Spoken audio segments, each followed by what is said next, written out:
मक्का के निर्यात को लेकर क्या स्थिति है, इसके अलावा देश भर की मंडियों में भाव क्या है, इस पर करेंगे चर्चा। किसान भाइयों, अंतर्राष्ट्रीय बाजार की बात करें तो अंतर्राष्ट्रीय बाजार में भारतीय मक्का के भाव की बात करें तो भारतीय मक्का के भाव अंतर्राष्ट्रीय मार्केट से काफ़ी अच्छे हैं। अंतर्राष्ट्रीय मार्केट में मक्का के भाव इतने कम हैं कि भारतीय मक्का लेने से कई देश परहेज कर रहे हैं, क्योंकि भारतीय मक्का अंतर्राष्ट्रीय स्तर पर थोड़ा तेज बना हुआ है, जिससे निर्यात काफ़ी हद तक प्रभावित हुआ है। किसान भाइयों, आपको बता दें कि इन दिनों मक्का के भाव की बात करें तो एवरेज मक्का के भाव 1475 रुपये प्रति क्विंटल है, लगभग मंडियों में चल रहे हैं, यानी 50 रुपये का हल्का फुल्का सुधार देखने को मिला है। सूखी मक्का 1810 है, हालांकि थोड़ी बहुत सुधार है। गुलाब बाग में मक्का के भाव 2127 रुपये, जो थोड़ा मजबूत नजर आ रहा है। तो वहीं दिल्ली मंडी में यूपी के मक्का के भाव 2200 और बिहार के मक्का के भाव 2250 रुपये पर टिके हुए हैं। किसान भाइयों, आपको बता दूं कि कहीं सूखी मक्का की चमक है तो कहीं गीली मक्का लगातार चुनौती बनी हुई है, लेकिन कुल मिलाकर भाव की बात करें तो बाजार अब गिरावट के चक्कर से बाहर निकलने की लगातार कोशिश करता नजर आ रहा है। इथेनॉल कंपनियों की मांग में अभी कोई भी खास सुधार फिलहाल देखने को नहीं मिला, थोड़ा निराशाजनक जरूर लगता है, क्योंकि इथेनॉल उद्योग हमारी मक्का की बड़ी खेप है, यानी खेप की खपत का स्रोत बन रहा है, यानी इथेनॉल उद्योग में मक्का की बड़ी खपत होती है। लेकिन निर्यात की मांग में बात करें तो बाजार में स्थिरता थोड़ा रोल निभा रही है। निर्यात बांग्लादेश को थोड़ा बढ़ा है।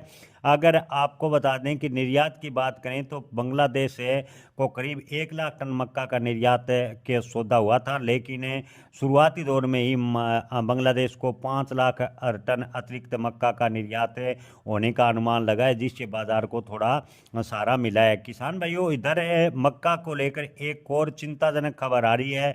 आपको बता दें कि रूस ने गेहूं, चावल, मक्का को निर्यात शुल्क मुक्त कर दिया है, यानी रूस का मक्का भारतीय मक्का की तुलना में काफ़ी सस्ता है। रूस ने सभी प्रकार के निर्यात शुल्क शर्तों को जो गेहूं, चावल और मक्का है उससे हटा दिया है। अगर रूस का मक्का भारतीय बाजारों में पहुंचा तो मक्का के भाव पर फिर भी दबाव देखने को मिल सकता है। वहीं अगर भारत सरकार अपने किसानों के हित के लिए मक्का पर आयात शुल्क बढ़ा देती है तो रूस का मक्का भारतीय बाजारों में कम मात्रा में देखने को मिलेगा, और कम आपूर्ति की वजह से मक्का के भाव यहाँ से लगभग सुधरते चले जाएंगे। किसान भाइयों, आपको बता दें कि अब तक स्टॉक की बात करें तो लगभग 50 लाख टन के आसपास स्टॉक बताया जा रहा है। इतना भारी स्टॉक है, पहाड़ जैसा नजर आ रहा है। यदि निर्यात की संभावना नहीं बनी तो कीमतें नीचे भी लुढ़क सकती है। रूस का मेन कारण भी इसके पीछे लग रहा है। किसानों को लगातार मुश्किलें बढ़ती जा रही है। अंतर्राष्ट्रीय स्तर पर नज़र डालें तो कहानी और रोचक हो जाती है। ब्राज़ील, जो दुनिया का दूसरा सबसे बड़ा मक्का निर्यातक है, 2025 में मक्का के निर्यात का अनुमान 10 लाख टन था, जो ब्राज़ील से अब तक 4.10 करोड़ टन कर दिया गया है। यानी 2024 में ब्राज़ील का रिकॉर्ड 3.78 करोड़ टन का निर्यात किया था, जो एक बड़ी उपलब्धि थी। और दिसंबर 2025 तक शिपमेंट 49.90 लाख टन रहने की उम्मीद है, जो सालाना आधार पर करीब 38% ज़्यादा है। ये आंकड़े बताते हैं कि अंतर्राष्ट्रीय मार्केट में ब्राज़ील की भूमिका महत्वपूर्ण बनी हुई है, और मक्का के भाव में कमजोरी का कारण भी ब्राज़ील माना जा रहा है। अगर ब्राज़ील निर्यात कम करता है तो भारतीय मक्का की डिमांड बढ़ेगी और कीमतों में थोड़ी बहुत सुधार भी हो सकता है। ब्राज़ील के बाद रूस से भी मक्का के निर्यात को लेकर एक चिंताजनक खबर निकल कर आ रही है।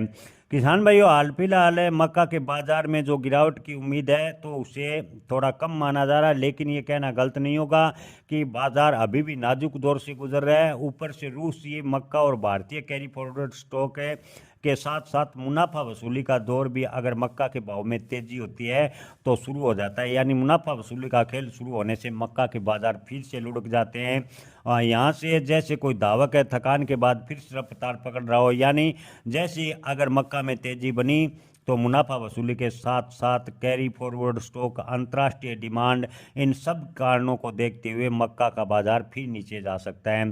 किसान भाइयों, स्टॉक और स्मार्ट तरीके से अपने स्टॉक को मैनेज करें। किसी भी फसल की भविष्यवाणी करना खतरे से खाली नहीं है। आपको बता दें कि मौजूदा स्थिति को देखें तो मक्का के भाव में बड़ी गिरावट तो नजर नहीं आ रही, लेकिन इन दिनों जो मक्का के भाव चल रहे हैं उससे किसानों को लागत निकलना मुश्किल है। जी हाँ किसान भाइयों, ज़्यादातर मंडियों में मक्का के भाव 1200 से 1400-1500 रुपये प्रति क्विंटल चल रहे हैं। ऐसे में किसानों को एमएसपी से भी आधे का दाम मिल रहे हैं और किसानों को बड़ा नुकसान उठाना पड़ रहा है। अगर स्थिति इसी प्रकार रही तो मक्का की खेती किसान कम करेंगे। हालांकि सरकार ने ऐलान किया था कि मोटे अनाज का उत्पादन बढ़ाए। किसानों ने मोटे अनाज का उत्पादन बढ़ाया, लेकिन इसके बावजूद किसानों को नुकसान उठाना पड़ा। यानी सरकार ने मक्का के यानी मोटे अनाज का उत्पादन, खास तौर पर मक्का का उत्पादन बढ़ाने पर तो जोर दिया, लेकिन मक्का की खपत किस प्रकार है सरकार करेगी इसकी ओर लेकर कोई रणनीति नहीं बनाई और मक्का के किसानों को बड़ा नुकसान उठाना पड़ा। सरकार से अनुरोध है कि एथनॉल में मक्का के जो खपत है उसको और बढ़ाया जाए। इसके अलावा जो अंतर्राष्ट्रीय कई देशों से, खासतौर ब्राजील और रूस से जो मक्का आने की संभावनाएं लगातार बनी हुई है उस पर आयात शुल्क लगाया जाए, ताकि भारतीय किसानों को मक्का के थोड़े बहुत ठीक से भाव मिल सके और किसान आगे की खेती आराम से कर सके। किसानों को लगातार कर्ज के नीचे सरकार की नीतियों से दबता चला जा रहा है। सरकार फिर भी किसानों के हितों की ओर ध्यान में न रखते हुए सिर्फ उद्योगों की ओर ध्यान दे रही है, जो कि एक चिंता का जनक विषय है। किसान एक देश की रीढ़ की हड्डी है। अगर वो रीढ़ की हड्डी कमजोर होगी तो देश भी कमजोर होगा। ये भी सरकार को सोचना होगा।